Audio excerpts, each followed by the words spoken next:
Actualidad Radio. La información nunca sonó tan bien. Común. Si la fuerza laboral son los jóvenes y los jóvenes están yéndose y no va a haber nuevos nacimientos, ¿qué es lo que sigue?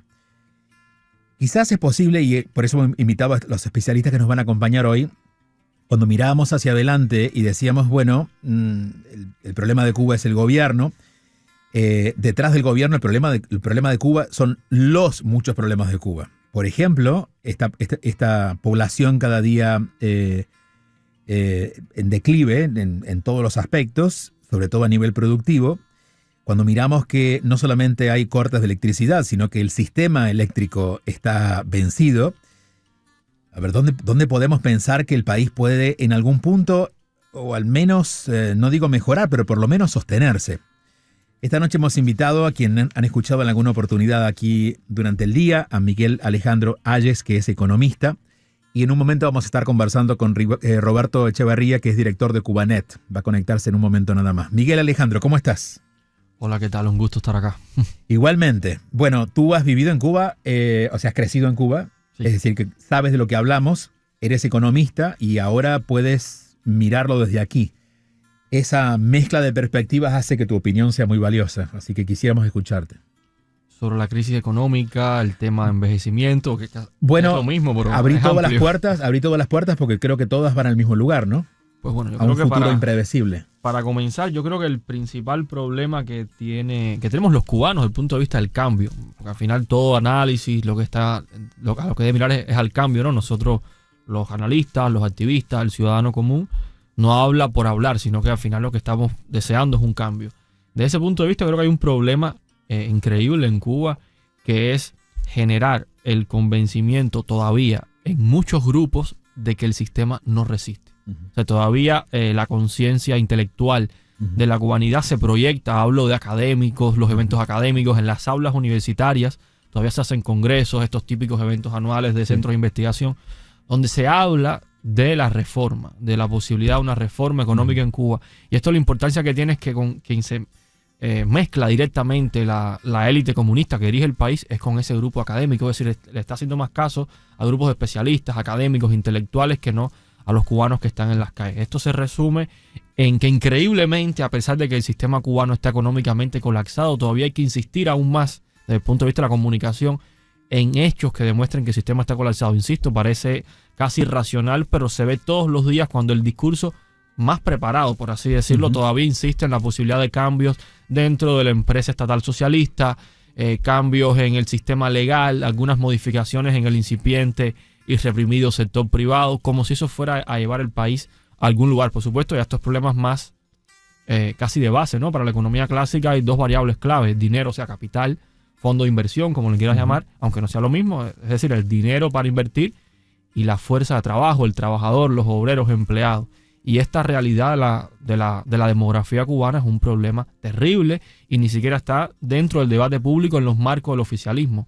Es decir, eso puede marcar, por ejemplo, manteniendo la tasa de natalidad del último año, Cuba necesitaría 33 años para reponer su población. Si tomamos la tasa del año 2011, que era un año de boom en términos de expectativas, porque Raúl Castro jugó con el imaginario de los cubanos, ¿no? Harían falta 18 años. Es decir, Cuba tiene un problema grave desde el punto de vista demográfico y ni siquiera está incluido en el debate. Vamos a incluir a Roberto Echevarría. Roberto es director del sitio Cubanet y nos acompaña vía Zoom. ¿Cómo estás, Roberto? Sí, Roberto, ¿cómo va? Y gracias por acompañarnos. Hola, muchas gracias por invitarme. Bueno, estábamos, no sé si escuchabas la introducción, planteando el tema. En principio, la idea hoy era conversar sobre el envejecimiento de la población cubana y cómo mirar para adelante. A esto se han sumado los cortes de energía y el empobrecimiento en general de todo el sistema, ¿no?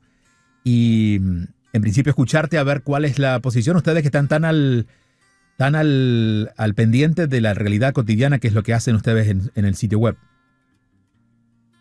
Sí, bueno, este dato o esta métrica lo que demuestra es que es un país que está completamente ya acabado en todos los sentidos, en todas las aristas.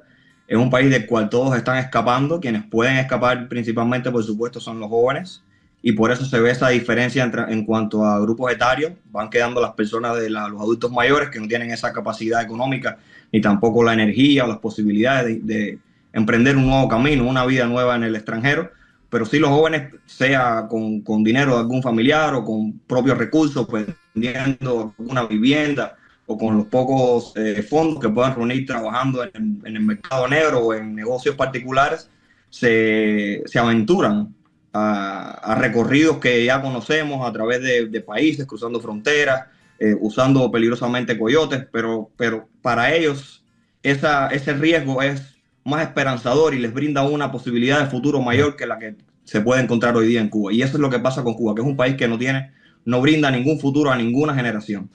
Más vale sacrificar todo lo que tienes hasta la vida que quedarte a morir ahí lentamente y a desintegrarte como ser humano lentamente en ese país. Si en algún momento se sembró esa esperanza, como tú decías, cuando hubo el recambio del liderazgo, eso se agotó muy rápidamente. ¿Dónde hoy se apoya el ciudadano que está en Cuba y que no puede irse y que no se va a ir y que bueno, que está condenado a quedarse en el país? ¿Dónde se apoya? Ustedes que están allí, no sé si tienen familia, en tu caso, Miguel, ¿tienes familia allá? Es decir, ¿qué se hace? ¿Cómo se vive? ¿Cómo se sigue adelante? ¿Con qué ganas están pensando la próxima semana?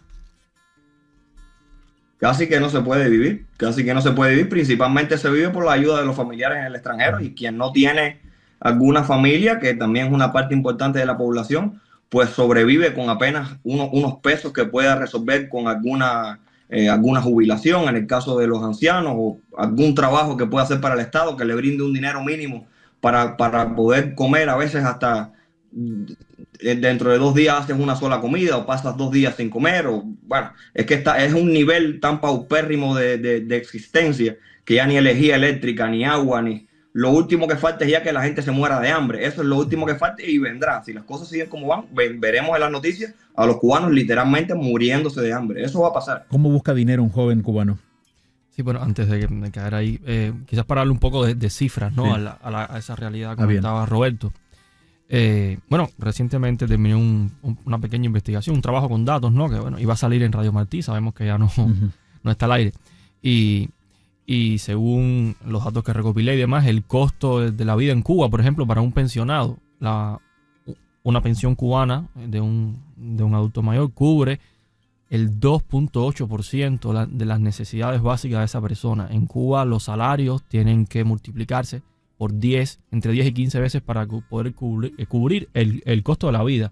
Es decir, hacen falta 10 salarios. Es comida, ¿no? Solamente en comida, exactamente. Eso es el correlato, ¿no? En términos de números de lo que estaba comentando Roberto. Ahora, regresando atrás, el tema demográfico se me había quedado pendiente, la fuerza de trabajo y la crisis realmente que estamos viviendo. Si uno toma como referencia la misma distribución poblacional que tiene Cuba por grupos etarios y la extrapola a la salida, Cuba casi ha perdido el 10% de su fuerza de trabajo laboral en los últimos 3 años. Y si asume una abstracción un poco más realista, ¿no? Pues realmente los que emigran son los jóvenes. Las personas mayores no pueden asumir en muchos casos esta travesía peligrosa, realmente lo es, por Centroamérica. Podemos hablar que Cuba ha perdido casi un 20% de su fuerza de trabajo. Son números supuestos, pero que ayudan a ilustrar lo que está ocurriendo. Ahora, cuando uno ve los jóvenes en Cuba, los pocos que se quedan y las personas, yo creo que hay que entender que el umbral de pobreza, es decir, la cantidad de pobres, que hay en Cuba ha ido aumentando en los últimos tiempos. La mendicidad, hay pocos datos consistentes, pero hay una percepción de las personas que están en Cuba de que esto ha aumentado. Y esa pobreza se puede notar también en la propia estructura de los ingresos. ¿A qué me refiero? Si un salario cubano está entre 10 y 15 veces, es decir, se necesitan entre 10 y 15 salarios para que una persona solo se pueda alimentar, en realidad estamos diciendo que hay otros elementos que explican el consumo de los que no son pobres, que son prácticamente las remesas, que es una vía que se está viendo afectada en los últimos tiempos, y algo en Cuba se le conoce eufemísticamente como invento. Es decir, no me gusta llamarle corrupción, porque realmente corrupción es la que hacen los dirigentes. El ciudadano de a pie intenta resolver con recursos, un poco jugando con el salario que no le hace llegar el Estado, y juega con los propios recursos del Estado para adquirir un recurso extra. Todos llevan un pedacito de lo que pueden para venderlo afuera, ¿no? Exacto. Y el otro detalle, porque a veces salen en debate, es el tema del sector privado, las pymes. Yo aprovecho para recordar o decir el dato que las pymes específicamente en Cuba solo dan empleo a un 10% del total de la población empleada.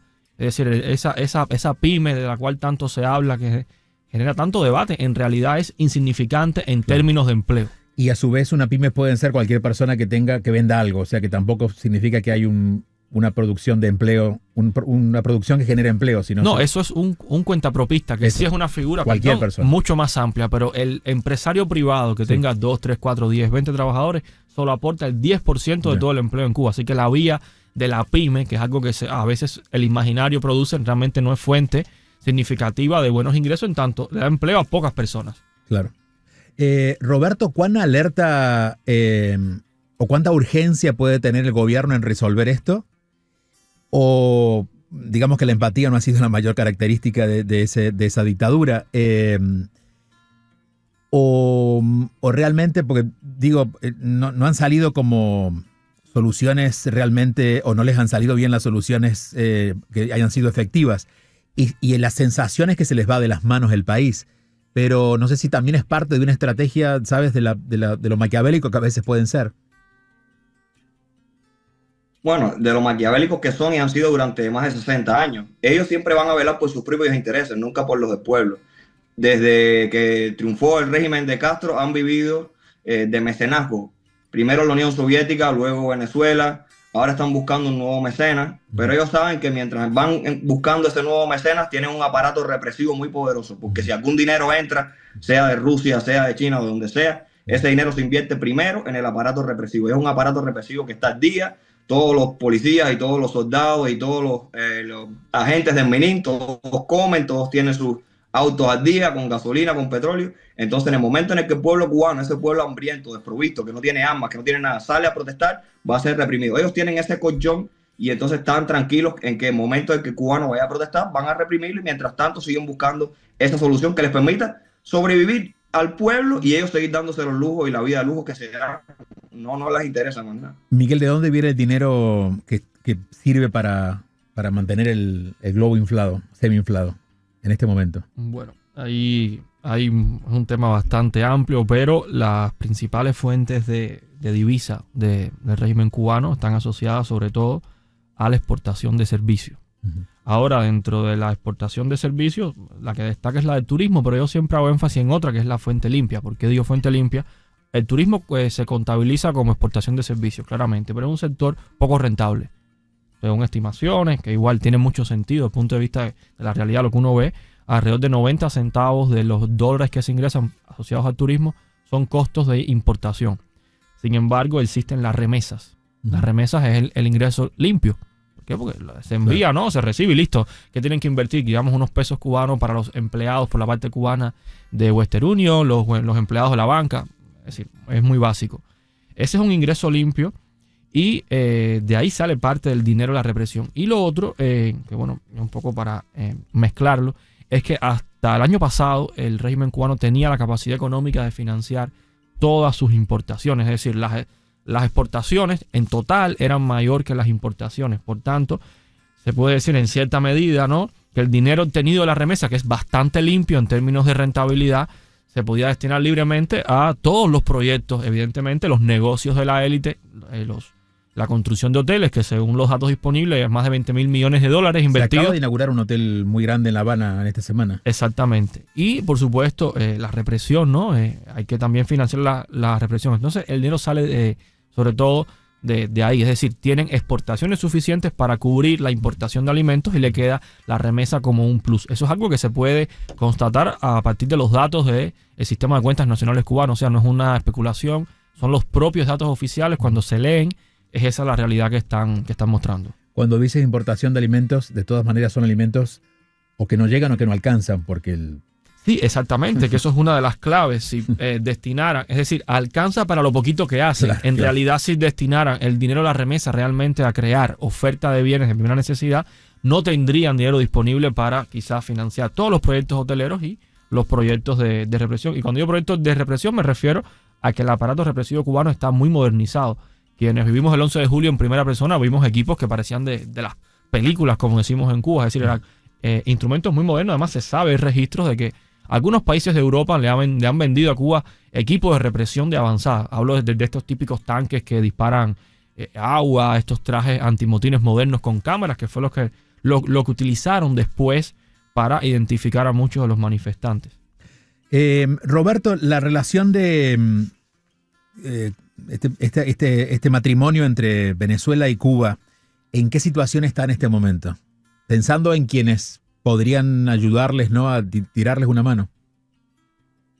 No, Venezuela ya no va a cumplir más con ese rol porque Venezuela tiene sus propios problemas y sabemos de que hace mucho tiempo la subvención venezolana se ha reducido muchísimo, más de la mitad. Entonces, Cuba apenas todavía sigue recibiendo algunas cosas, pero va buscando algunas alternativas. Se ha volcado a México también, se ha virado hacia México, primero con AMLO y ahora con la presidenta Sheinbaum, y están viendo otras alternativas, pero Venezuela ya no es ese mecenas, como mencionaba anteriormente, que era durante la era de Chávez y quizás los primeros años de Maduro. Venezuela tiene su propia crisis y sus propios problemas internos que solucionar, también sus propias sanciones, y sobre todo con la nueva administración está bastante amarrada y no va a tener esa flexibilidad de poder ayudar a Cuba, a la dictadura cubana, a seguir manteniéndose en el poder.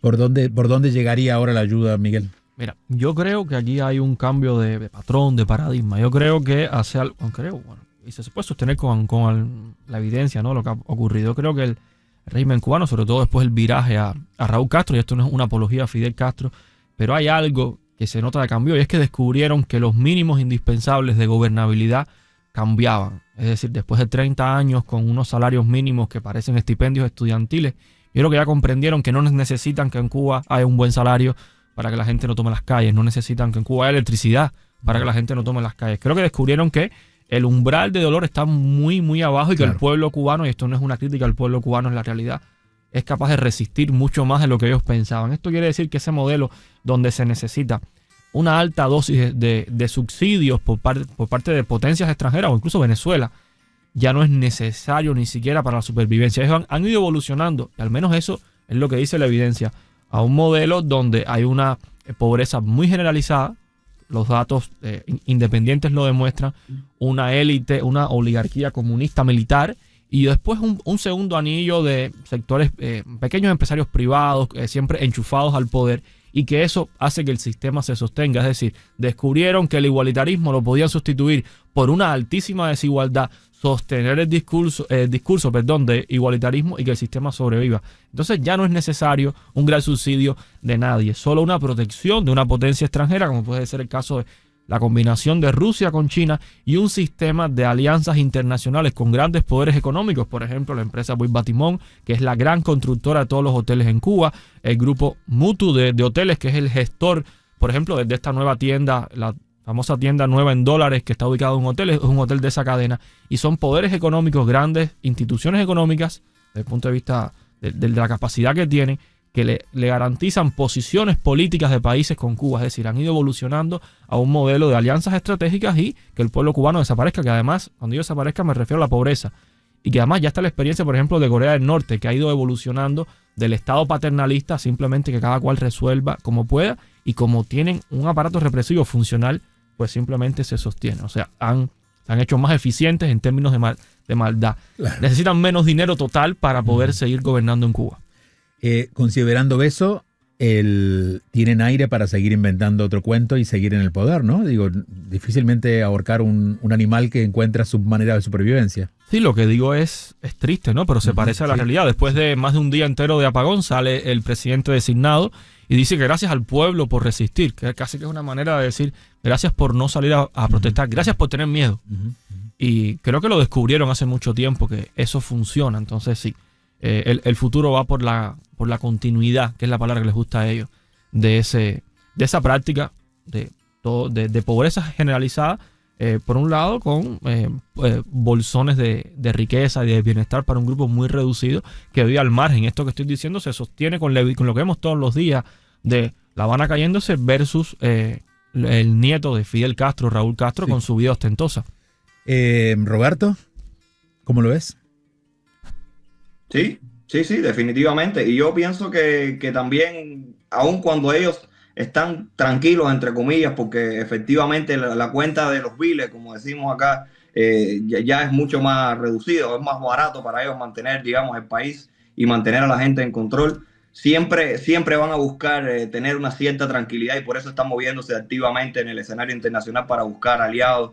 Y hemos visto como durante los primeros meses de esta administración ha habido en redes sociales, tanto del canciller Bruno como del presidente Canel, haciendo guiños a la presidencia de Estados Unidos a la misma vez que ofendían al secretario de Estado, cosas así. Ellos están todo el tiempo tratando de no ir al límite porque saben que siempre puede haber una posibilidad, un riesgo. Lo vimos este fin de semana con este largo apagón a nivel nacional que hubo desde el viernes hasta ayer prácticamente, y todavía en muchas zonas del país apagadas. Tan pronto se supo que era un apagón nacional, el régimen sacó a las calles a las tropas especiales de represión, porque ellos saben que este tipo de eventos pueden despertar un estallido social, y aunque ellos tienen la confianza de poder controlarlo, siempre hay un riesgo de que se les pueda salir de las manos. Preferiblemente para ellos, la situación ideal sería no tener que llegar al extremo de estar constantemente sacando las tropas especiales a las calles. Entonces van a estar buscando ese aliado a ver quién aparece y les puede tirar el salve, como decimos los cubanos. ¿Cuál sería la posición o la acción, en todo caso, de Estados Unidos si se pensara en de verdad tener una acción efectiva, ¿no? En función de que el régimen pueda perder algún tipo de fuerza? No está claro, digo, está desarrollándose el gobierno de Trump, no sabemos exactamente qué va a pasar, hay ciertos indicios hacia dónde va, pero ¿qué es lo que ustedes piensan, esperan, anhelan o pueden prever que va a pasar? Bueno, esta administración es muy pragmática y la hemos visto con las negociaciones y los movimientos que está haciendo en política exterior, en geopolítica, en otros escenarios también bien como más convulsos que el cubano. Quizás por ahí pueda ser una estrategia que puedan trazar tanto Marco Rubio como el enviado especial Mauricio Clavel Carón, que es un experto en temas cubanos, en quizás estrangular o apretar a esos aliados, esos múltiples aliados pequeños que de esa alianza que mencionaba Miguel, que se puede estar formando, puede estar buscando el régimen e ir cortando esas vías de abastecimiento y buscando esos cierres, cerrar la llave por esos lados para que el régimen se vea en una encrucijada entre la espada y la pared, y entonces ahí sí, no negociar entre comillas como hizo la administración Obama en 2015 o 2016, que lo que hizo fue prácticamente concesiones sin pedir, sentarse de verdad a hablar. Se pasaron 60 y pico de años y tienen al pueblo sumido en miseria y represión. Tienen que irse ya, tienen que dejar que los cubanos libres rescaten el país y que volvamos a ser un país decente, un país digno donde la gente pueda vivir y ver un futuro sin tener que estar escapando. El gobierno americano tiene toda su poder para ejercer un cambio efectivo en Cuba. Solo falta la voluntad, que esperamos que así sea. Miguel, ¿cómo lo ves? Bueno, yo creo, en primer lugar, que luego el corte, ¿no?, de financiamiento de los proyectos que yo creo que eran estratégicos para la lucha política en Cuba, realmente los medios en sí mismos no son soldados de la guerra, pero sí dan la información, el imaginario, el testimonio que era, y sobre todo en el escenario de la guerra narrativa, yo creo que eran estratégicos todos los que había. No voy a excluir a ninguno, todos eran muy importantes. En ese contexto donde no se puede ahora, donde no hay recursos, que era el empujón que estaba recibiendo, quizás no suficiente, no lo sé, la sociedad civil cubana para por sí misma ir haciendo, y creo que se hizo bastante, a pesar de todo el contexto represivo, a pesar de todas las limitaciones. Sin ese empujoncito, creo que ahora va a ser un poco más difícil que se genere algún tipo de cambio endógeno generado desde la propia sociedad civil, claro, que haga frente. Entonces van quedando, desde mi punto de vista, otros dos escenarios que pueden ser, los dos los considero poco probables, pero bueno, uno es el tema de una acción directa por parte de los Estados Unidos. Yo creo que realmente desde el punto de vista de las prioridades de política exterior de los Estados Unidos, yo creo que Cuba no se encuentra en las primeras líneas. En las primeras líneas. Sí es parte de las posiciones, porque hay la nueva posible lista de países con restricciones. Sí hay medidas, por supuesto, y pueden ser muy agresivas, pero creo que hay otras prioridades que además se entiende desde el punto de vista del pragmatismo político. Medio Oriente, China sobre todo, que es una prioridad de esta administración. Y pensar en una acción directa creo que ya no se parece a la realidad. Creo que es una idea que quedó en el pasado. Quedó en el pasado. Los cubanos, digamos, desde el comunismo también lo creen, desde el anticomunismo también, pero que Estados Unidos no lo ve así.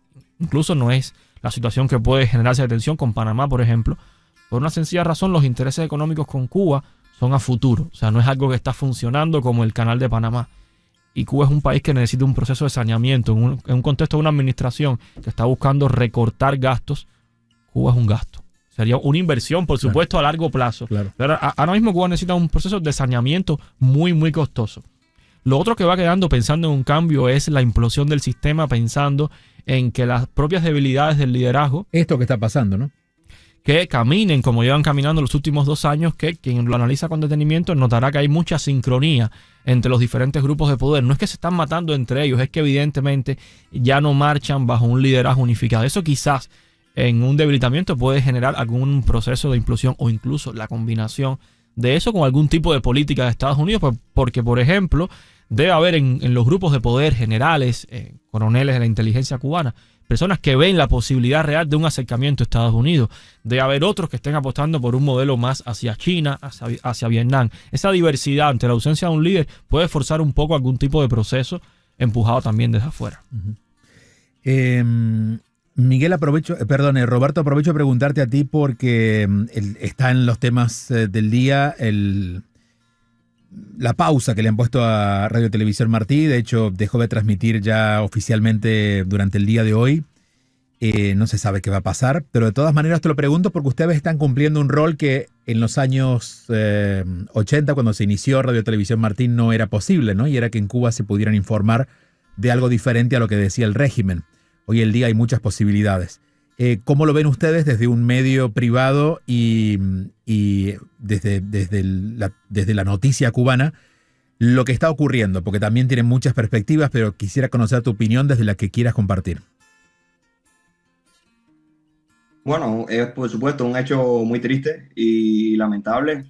Realmente todos pensamos que tanto Radio Martí como TV Martí es un lugar donde se puede hacer alguna reforma, revisar qué se puede mejorar, pero de ahí a cerrar o mandar a todos los empleados a la casa me parece que fue una medida extrema y de un simbolismo muy negativo para quienes apostamos o defendemos el flujo de la libre información desde el exilio de cubanos libres hacia adentro de Cuba, ¿no? En nuestro caso, nosotros también hemos sufrido un poco esas medidas que ha tomado la administración para recortar el gasto público. Pero bueno, nosotros, como mencionaste, somos una entidad privada, pero no es el caso, por supuesto, de Radio y TV Martí. Entonces es una noticia terrible. Esperamos que se pueda salvar con la presión de los políticos que representan a la comunidad, que se pueda salvar en otro formato, como sea, pero que no se calle esa voz, porque además no creo que se dupliquen esfuerzos. Creo que se puede complementar el trabajo que hacemos en Internet nosotros con el que se hace a través de la radio y la televisión, sobre todo cuando el régimen, en momentos de estallido social, ellos cortan el Internet, pero la radio sigue transmitiendo y sigue informando a los cubanos dentro de la isla, sobre todo en comunidades rurales, donde la gente no tiene ese poder adquisitivo para pagar el Internet o tiene electricidad o equipos o celulares caros para poderse conectar a un Internet y poder leer o cubaneo, otros medios independientes digitales.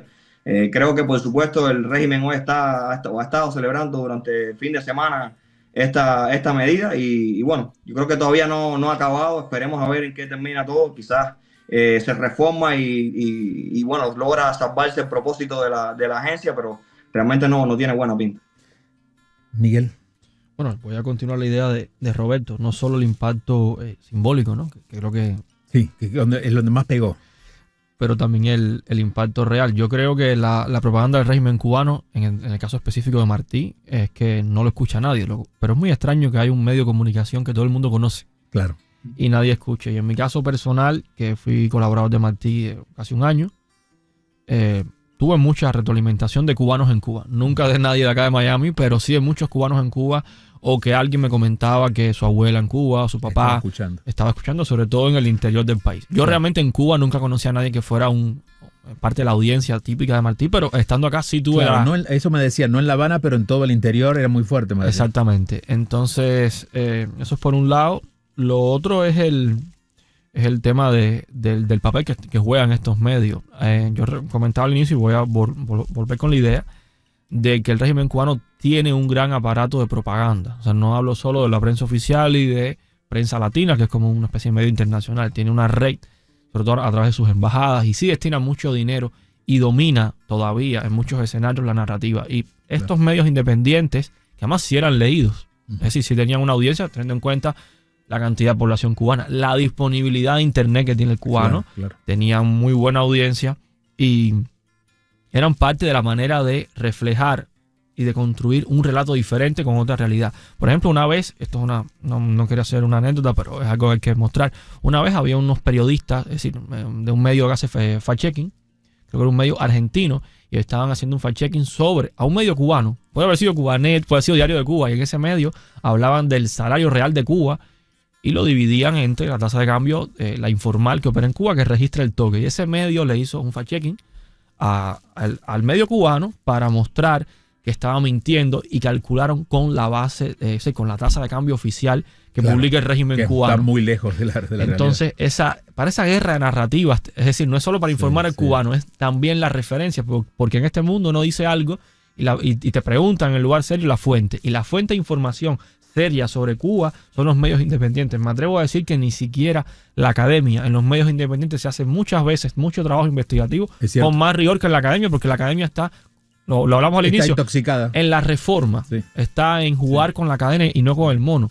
Entonces, desde ese punto de vista duele. A mí me considero que, aparte de lo noticioso, era esta parte del análisis. Los medios independientes cubanos, de una manera casi indirecta, estaban actuando como tanques pensantes, de una manera dispersa, muy heterogénea, pero estaban haciendo ese rol también, y eso también se va a perder porque el presupuesto de los medios, Roberto sabe eso mucho mejor que yo, no permite ahora cubrir los analistas, quizás los reporteros que cubren las noticias, pero no esa parte de análisis, y eso también es muy peligroso en un contexto como el cubano, donde la represión sigue en ascenso y la crisis va a seguir creciendo. Es decir, prácticamente nos dejaron, en lo que nos reorganizamos, si es que podemos, nos dejaron prácticamente sin cerebro, sin esta visión bien pensada de la realidad que se produce sobre todo en estos medios.